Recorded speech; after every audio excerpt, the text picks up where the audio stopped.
যখনই আপনার সামনে মুহাম্মদ নামটা উচ্চারিত হবে কমপক্ষে সাল্লাল্লাহু আলাইহি ওয়াসাল্লাম অবশ্যই পড়বেন। একবার দরুদ শরীফ পড়লে 10টা নেকি হয়, 10টা গুনাহ মাফ হয়ে যায়।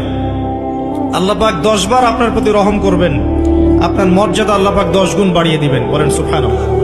যখনই আপনার সামনে মুহাম্মদ নামটা উচ্চারিত হবে কমপক্ষে সাল্লাল্লাহু আলাইহি ওয়াসাল্লাম অবশ্যই পড়বেন। একবার দরুদ শরীফ পড়লে 10টা নেকি হয়, 10টা গুনাহ মাফ হয়ে যায়। আল্লাহ পাক 10 বার আপনার প্রতি রহম করবেন, আপনার মর্যাদা আল্লাহ পাক 10 গুণ বাড়িয়ে দিবেন। বলেন সুবহানাল্লাহ। যখনই আপনার সামনে মুহাম্মদ নামটা উচ্চারিত হবে কমপক্ষে সাল্লাল্লাহু আলাইহি ওয়াসাল্লাম অবশ্যই পড়বেন। একবার দরুদ শরীফ পড়লে 10টা নেকি হয়, 10টা গুনাহ মাফ হয়ে যায়। আল্লাহ পাক 10 বার আপনার প্রতি রহম করবেন, আপনার মর্যাদা আল্লাহ পাক 10 গুণ বাড়িয়ে দিবেন। বলেন সুবহানাল্লাহ।